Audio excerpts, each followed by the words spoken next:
Dipersembahkan oleh Luwak White Coffee.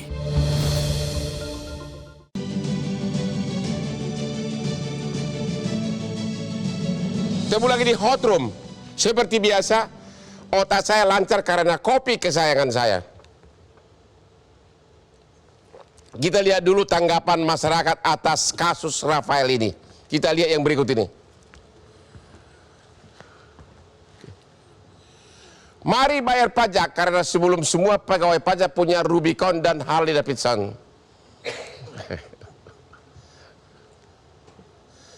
Oke, komentar berikutnya. Kita udah kembang kepis kerja terus kepotong pajak. Ternyata pajaknya buat nyenangin anak pejabat yang tengil setengah sadar. Pokoknya sementara. Jadi milioner itu banyak cara ya, Min. Salah satunya suruh orang cepat bayar pajak. Stop bayar pajak.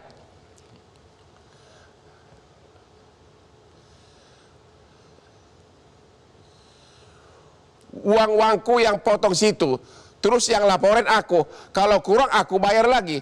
Giliran bayar pejabatmu yang poya-poya.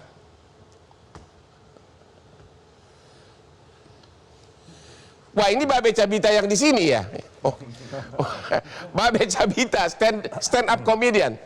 Halo Dirjen Pajak halo Dirjen Pajak, mumpung lagi rame, aku juga minta tolong. Aku udah bayar pajak terhutang, kurang bayar tahun 2019 sebesar 167 juta karena aku kemarin kurang edukasi. Dan ternyata masih harus bayar dendanya 70 juta. Ampun, dendanya bisa dihapus enggak?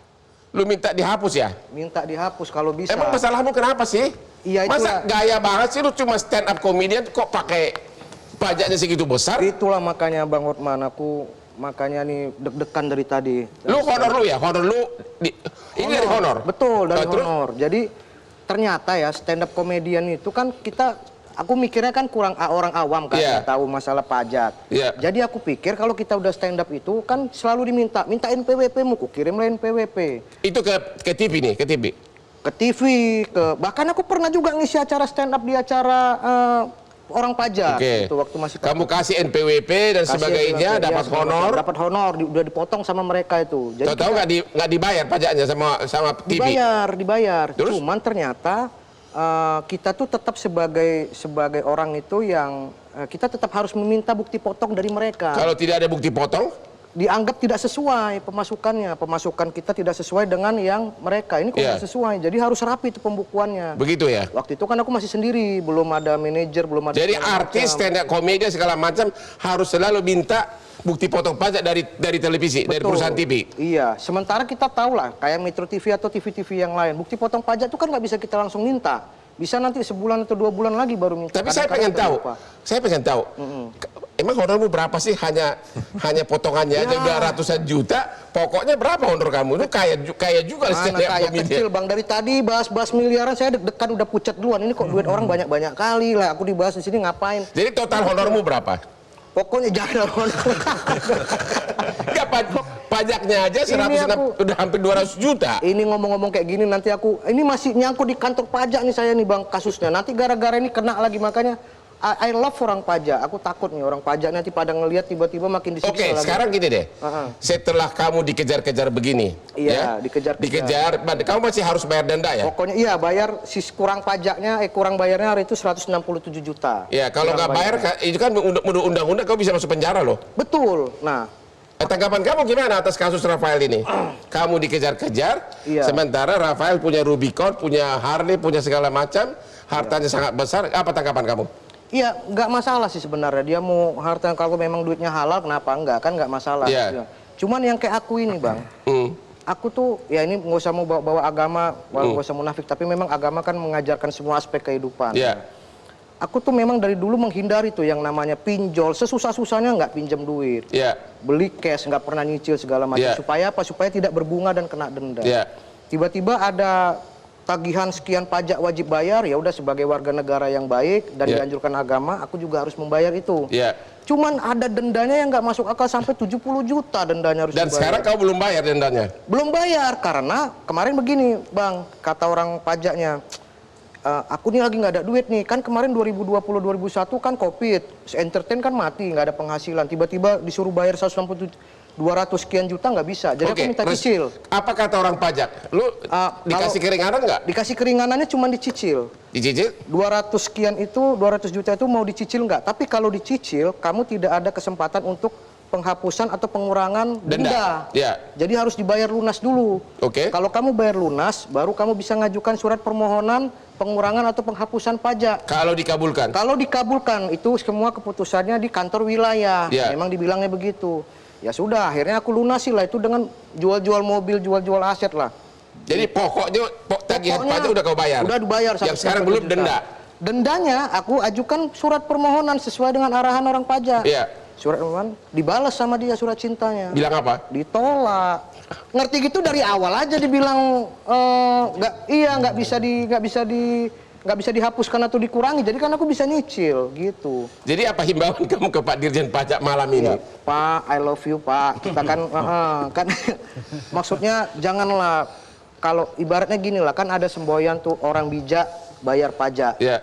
Orang bijak bayar pajak, tapi orang bayar pajak jangan makin dipijak gitu. Kita kan sudah bayar pajak. Dendanya itu, nah ini ada balasannya lagi. Ada balasan nih? Resmi. Ya apa dia?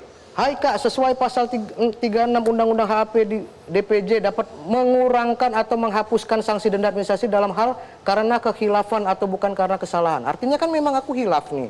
Jadi? Nggak tahu. Kamu Tapi ada harapan dong? ada harapan, tapi kan langsung ditolak. Terus ini sudah ditolak ini. iya, sudah ditolak.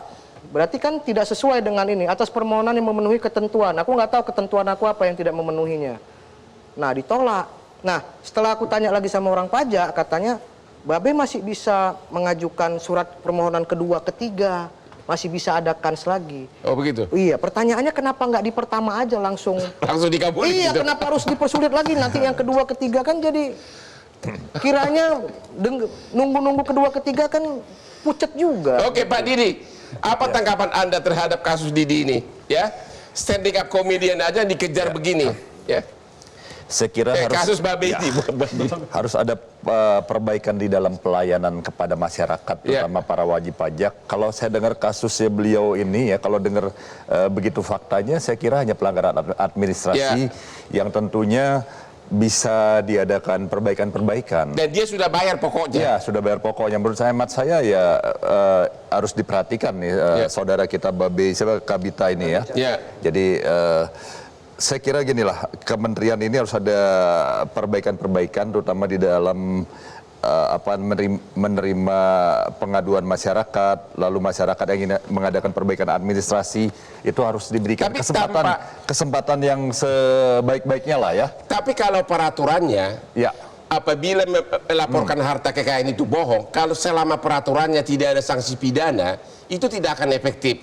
Dan yang membuat aturan pidana itu kan undang-undang adalah DPR. Apakah karena DPR takut pagar makan tanaman? Begini, DPR itu abang harus lihat ada berapa fraksi yang ada di sana. Lalu di zaman siapa dibuat ya. Sekarang tapi ini forum ini jadi masukan ya. Sekarang udah waktunya dibuat dong. Oh iya, ini jadi masukan. Saya senang berada di forum ini. Berarti ada manakala harus diperbaiki tentu jadi masukan. Anda setuju menurut peraturan positif sekarang ini, bohong apapun di laporan harta kekayaan, sanksinya hanya administratif. Paling-paling dipecat. Kalau kesalahan administrasi yang kalau bohong lah, kalau bohong. Kalau harus begini, kalau bisa dibuktikan pidananya dari hasil kejahatan itu udah jelas. Tapi kalau dia hartanya 100 M, ya, terus pokoknya tidak benar lah laporannya. Itu sanksinya hanya administratif. Agak beda bang. Kalau lihat hanya pasal itu saja, memang kesannya administratif. Tetapi kan kalau menjerat pejabat negara tidak hanya pasal itu, tetapi kalau ingin dimasukkan di pasal pajak, saya kira forum ini masukan yang baik ya. Ada pasal-pasal lain yang bisa menjerat, yang tadi saya katakan penggelapan pajak, penghindaran pajak, atau konspirasi dengan wajib pajak. Itu jadi kan Anda setuju bahwa sudah waktunya peraturannya dirubah, ditingkatkan menjadi undang-undang, sehingga ada sanksi pidananya? Saya kira ini usulan yang menarik untuk dibahas di DPR ya, usulan yang bagus karena pejabat ini kan punya kewenangan dia, sementara rakyat biasa ini kan yang tadi kita baca sanksinya lebih berat, saya kurang setuju ya. Jadi jadi ini masukan saya kira ke fraksi kami. Kalau ada usulan ya silakan nanti. Oke, kita istirahat dulu, ketemu lagi setelah yang berikut ini. Ya.